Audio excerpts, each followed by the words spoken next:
Ya, kita ke informasi selanjutnya. Saudara, ratusan manuskrip kuno di sejumlah wilayah Aceh terdampak banjir.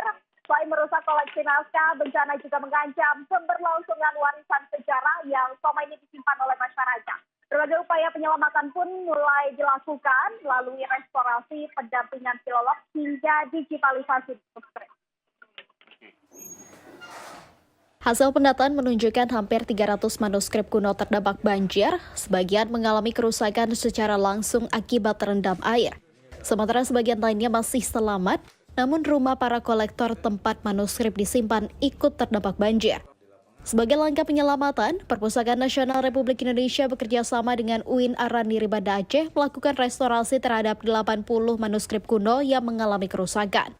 Restorasi dilakukan untuk mencegah kerusakan yang lebih parah sekaligus mempertahankan nilai sejarah yang terkandung di dalamnya. Ternyata upaya penyelamatan manuskrip kuno di Aceh ini dinilai masih minim. Para filolog berharap pemerintah memberikan perhatian lebih terhadap pelestarian manuskrip, sehingga naskah-naskah peninggalan leluhur tidak dikuburkan atau dimusnahkan karena dianggap sudah tidak dapat digunakan. Sejauh ini sudah lakukan penataan yang baru saja selesai dilakukan restorasi beberapa naskah oleh Perpusnas ya, beberapa bulan yang lalu itu sekitar 80-an. Artinya masih sekian persen, belum mencapai setengah. Selama ini para filolog Aceh juga terus melakukan pendampingan kepada masyarakat dalam merawat manuskrip yang dimiliki. Namun upaya itu masih terkendala keterbatasan anggaran.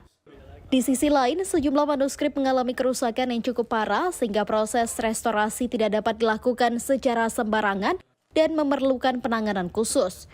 Para kolektor manuskrip pun berharap pemerintah dapat memperkuat program penyelamatan dan pelestarian naskah kuno, mengingat manuskrip itu merupakan warisan sejarah dan sumber pengetahuan yang memiliki nilai penting bagi generasi mendatang. Sebagian besar manuskrip yang mengalami kerusakan akibat banjir berasal dari wilayah Pidijaya, Aceh Utara, Aceh Timur, dan wilayah Tengah Aceh. Selain restorasi, upaya pelestarian juga dilakukan melalui digitalisasi manuskrip.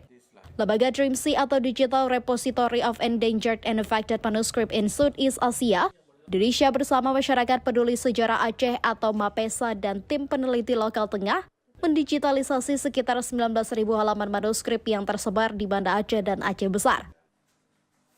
Kami berencana melakukan digitalisasi lebih dari 19.000 halaman manuskrip yang tersebar di Banda Aceh dan juga Aceh Jaya. Dan kami berencana setidaknya ada 39 hari yang akan kami habiskan di Aceh.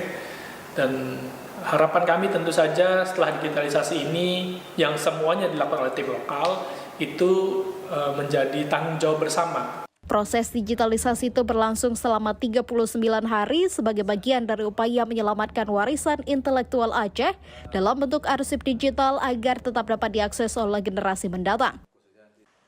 Nova Misayanti, Kompas TV, Banda Aceh. Ya, demikian dua informasi menarik dari Bir Aceh dalam cerita Nusantara kali ini. Kembali ke studio, Imran.